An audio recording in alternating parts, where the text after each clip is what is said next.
गेले ते विजय वरुडकर साहेब, मिथिलेश मालानी ज्यांनी या कार्यक्रमाचं संयोजन केलं ते आमचे मित्र माजी जिल्हा परिषद सदस्य आदरणीय तानाजीराव पाटील, राजू माने, या गावच्या प्रथम नागरिक सौ जयसिंगताई पाटील, गुणमोली वहिनी, उपस्थित शेतकरी भावांनो, आत्ताच जे कृषी अधिकारी आले ते निंबाळकर साहेब, आमचे मित्र प्राध्यापकांचे थाळीतले प्रदीप कारवेकर आणि उपस्थित शेतकरी भावांनो, तरुण मित्रांनो, खरं तर आपण सगळे रासायनिक शेती करणारे मंडळ आहे, बरोबर काय?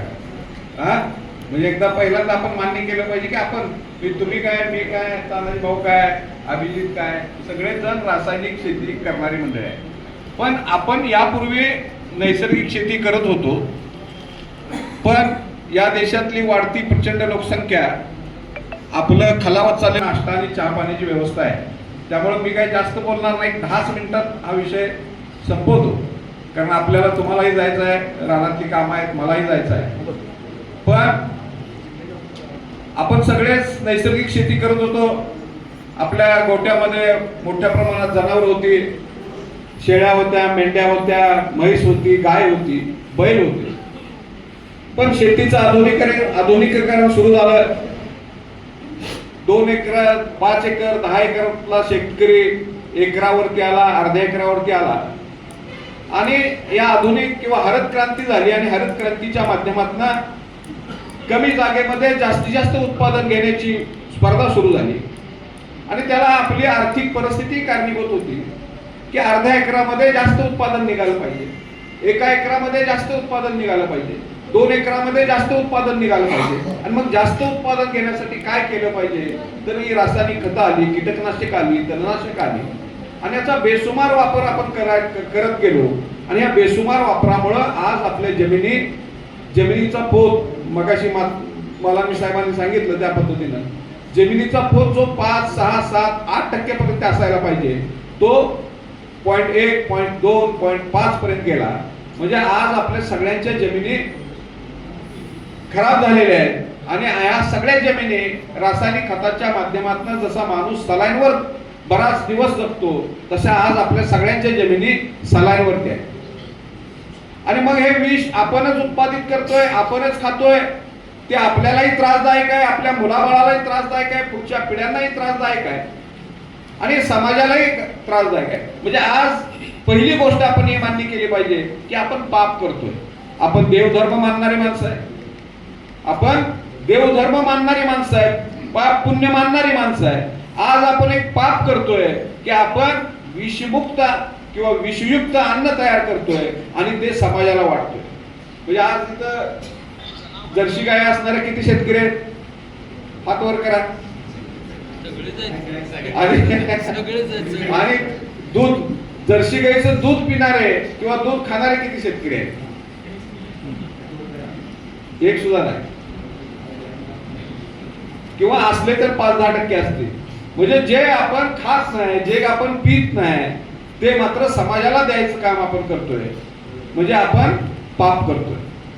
आता लगेच रासायनिक शेतीतनं लगेच नैसर्गिक शेती किंवा सेंद्रिय शेतीकडे आपण जाऊ शकणार नाही. एका दिवसात हे घडणार नाही. आपण त्याला टाइम द्यावा लागेल, वेळ द्यावा लागेल, ती प्रक्रिया समजून घ्यावी लागेल. पण त्या दिशेनं पहिल्यांदा आपली मानसिकता तयार करावी लागेल. त्या दिशेनं पहिल्यांदा आपली मानसिकता तयार करावी लागेल. सलगरेचा बाजार कधी असतो? सोमवारी. 20-25 वर्षापूर्वी सलगरेच्या बाजारामध्ये पिशवी घेऊन येणारे शेतकरी किती होते? तर मला वाटते 25 वर्षापूर्वी शेतकरी तर बाजारात पिशवी घेऊन जात नव्हता. पण आज मी खात्रीनं सांगतो की सोमवारच्या बाजारामध्ये भाजीपाला घ्यायला आम्ही सगळेजण शेतकरी आहे, पण भाजीपाला विकत घ्यायला सगळेजणच पिशवी घेऊन जातो, बरोबर आहे? पण पूर्वी आपण आपली 10 एकर शेती असेल तर मला खात्री आहे की आपण 1 गुंठ्यात 2 गुंठ्यात तरी आपल्या घराला जे लागतंय ते तर पिकवत होतो. पण द्राक्षबाग आली, ऊसाची शेती आली, म्हणजे जसे आपण नगदी पिकं घ्यायला लागलो तसं स्वतःसाठी लागणारा भाजीपाला सुद्धा आपण विकत आणायला लागलो. पण विकत आणणारा ढबू मिरचीवर औषधाशिवाय दुसरं काय आहे काय ढबू मिरचीवर औषधाशिवाय दुसरं काय नाही. मेथी, सकाळी मेथीवर औषध मारलं तर दुपारी मेथी बाजारात येते, एवढी वाढते. म्हणजे आज प्रत्येक भाजीपाला कीटकनाशक आहेत, तणनाशक मारलेले आहेत, रासायनिक खतांचा वापर आहे आणि तोच भाजीपाला आज आपण खातोय. म्हणजे आपण दुसऱ्याला देतोय विष आणि तेच विष आपण पण खातोय. आणि यामुळे आरोग्याच्या, पूर्वी डायबिटीस गावातल्या माणसाला असायचा का? गावातल्या माणसाला डायबिटीस असायचा नाही. गावातल्या माणसाला बीपी असायचा नाही. गावातल्या माणसाला हार्ट अटॅक येत नव्हता. आपण म्हणायचो की ही सगळे श्रीमंतांचे रोग आहेत, हे सगळे श्रीमंतांचे रोग आहेत. ते शहरातल्याच माणसांना होता, कारण ते कष्ट करत नाहीत. पण आज आपण 18 तास कष्ट करून सुद्धा तुम्हा आमच्या सगळ्या, माझ्या वडिलाला बीपी, आजोबाला बीपी, तुमच्या घरात बीपी, बायकोला बीपी, भावाला बीपी, मधुमेह, हे सगळे रोग का आले? तर ह्या बदलत्या आहारामुळं, बदलत्या जीवनशैलीमुळं. आणि मग शेवटी मी तुम्हाला सांगितलं की सगळ्याला आपला अर्थकारण जबाबदार आहे, की आर्थिक पैसे मिळवण्यासाठी आपण या सगळ्या गोष्टी केल्या. पण या पुढच्या काळात आपले 1 एकर असेल तर किमान 1 गुंठा स्वतःपासून सुरुवात केली पाहिजे. 2 गुंठे स्वतःपासून सुरुवात केली पाहिजे. आणि अनेक जण आपण आज असे झालोय, हे जनावर आपण काय कळत नाही बाबा, कुणी शेण काढायचं, कुणी धारा काढायच्या, बरोबर का?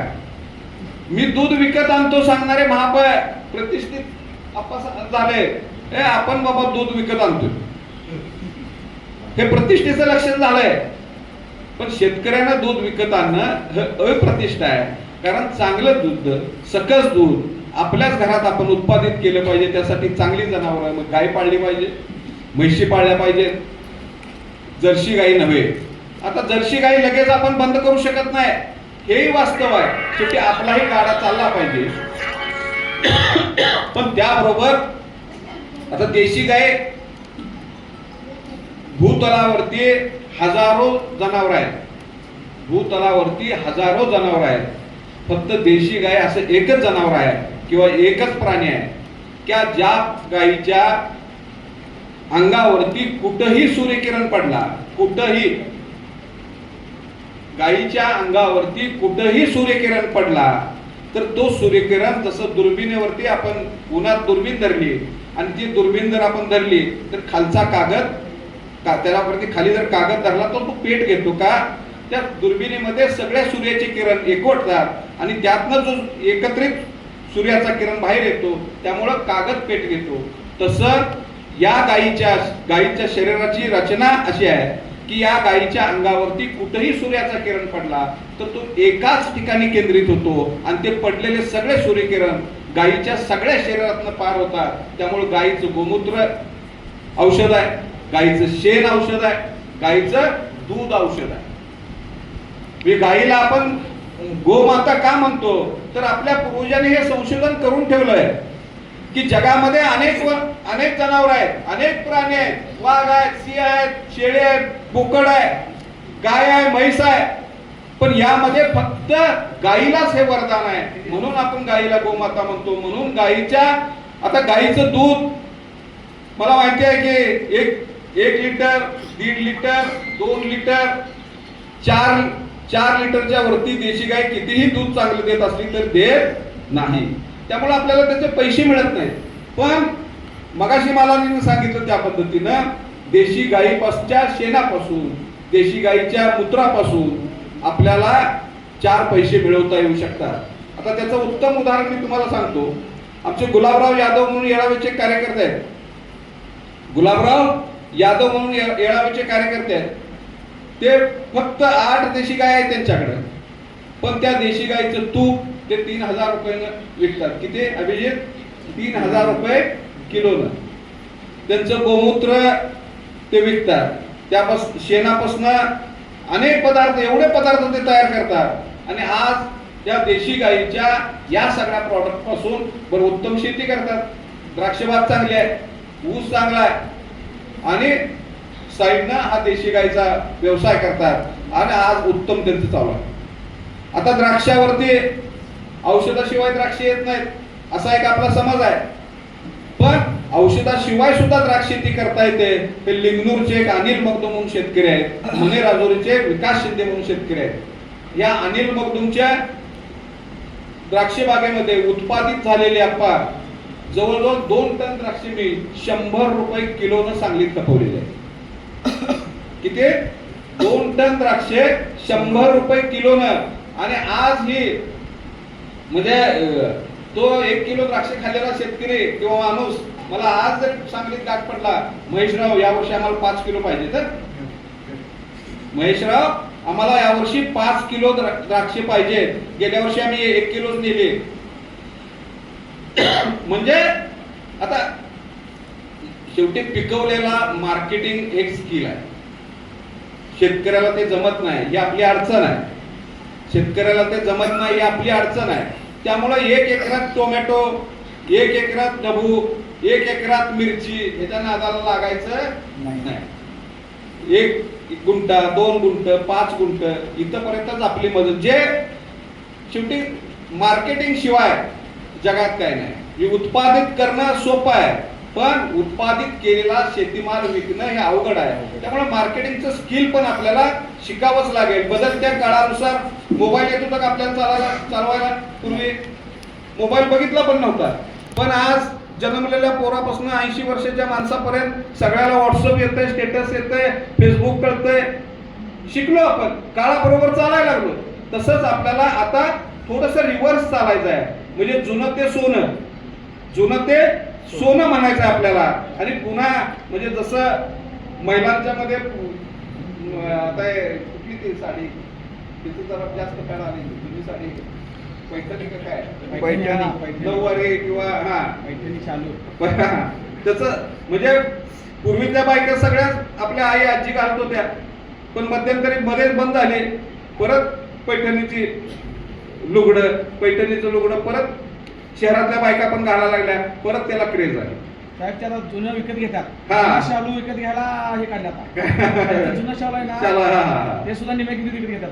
म्हणजे परत आता शहरात सगळीकडे सांगलीत जावा, मुंबईत जावा, पुण्यात जावा, चुलीवरचं मटण मिळेल, चुलीवरचा वडा मिळेल, चुलीवरचा वडा मिळेल, चुलीवरची मिसळ मिळेल. ह्याच्यापेक्षा हाईट सांगतो आप्पा, मी कुणालाच माहित नसेल, आमचे मित्र आहेत. बॉस्किन आईस्क्रीम ऐकलंय का? नाही. सांगलीत गेला तर बॉस्किन आईस्क्रीम सगळीकडे बोर्ड आहे. रवी बसरानी म्हणून आमचे मित्र आहेत, त्यांनी चुलीवरचं आईस्क्रीम काढले. चुलीवरचं आईस्क्रीम. मग त्यांनी पहिला आम्ही 2 महिन्यापूर्वी ती टेस्ट केली. फक्त दूध ते चुलीवर उकळतात, त्याला थोडासा त्या आईस्क्रीमला आपला धुराचा वास येतोय थोडासा. मग आम्ही ते धूर कसा कमी होईल, काय होईल याच्यावर आता प्रयोग चालू आहे. ते चुलीवरचं आईस्क्रीम आता मार्केटमध्ये येईल एकदा 4-5-6 महिन्यामध्ये. म्हणजे परत आपण चुलीकडे आलो. त्यामुळं आपल्याला पुन्हा शेती करत असताना पुन्हा जुन्या, मी म्हणणार नाही, शेवटी मी प्रॅक्टिकल माणूस आहे. शेतकऱ्यांच्या साठी मी ऊस असेल, दूध असेल, सोयाबीन असेल, या सगळ्या भावासाठी अनेक वेळा आंदोलन केले, तुरुंगात गेलेलो आहे, लाट्या काट्या खाल्ल्या, कडकनाथ कोंबडीसाठी आंदोलन केलेलं आहे. म्हणजे शेतकऱ्यांच्या प्रत्येक प्रश्नावर मी आंदोलन करणारा कार्यकर्ता आहे. पण आता आपल्याला बदलावं लागेल का? 100% आपल्याला बदलावं लागेल. पण ते लगेच बदलता येईल का? हेही शक्य नाही, हेही मला माहिती आहे. म्हणून आपल्याला 1 गुंठा, 2 गुंठा, पण पहिला टप्पा आहे आपल्याला की आपली मानसिकता बदलावी लागेल. मी माझ्या घरापुरतं तरी या पुढच्या काळात भाजीपाला करेन, हा संकल्प मात्र आपण इथनं आज घेऊन जाऊया. की या नैसर्गिक कार्यशाळेतनं मी आज हा निर्धार केलेला आहे की सलगरेच्या बाजारात या पुढच्या काळात मी पिशवी घेऊन येणार नाही. एवढं आपण करू शकतोय नाही.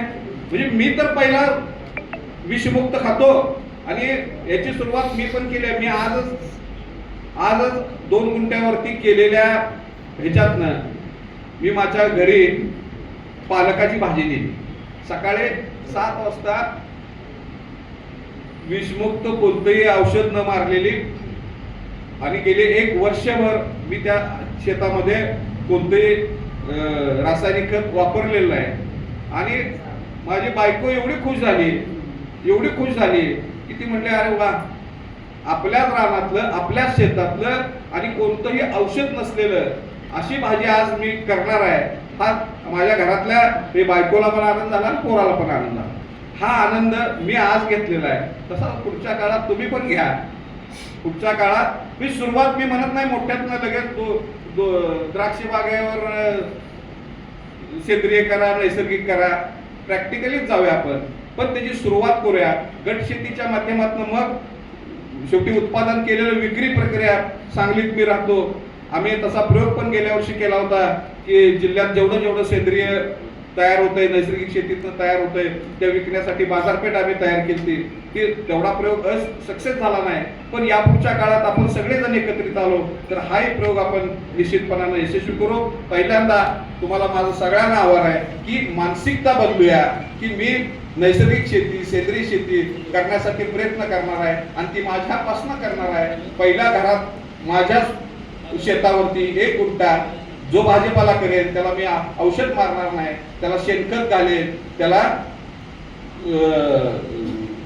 गाईचं गोमूत्र घालेल, गाईचं शेण घालेल, असा संकल्प करूया. आणि यासाठी पहिला टप्पा म्हणून बघा, शेवटी आई सुदृढ असेल तर बालक सुदृढ होते. बरोबर? या सगळ्याची आई कोण आहे?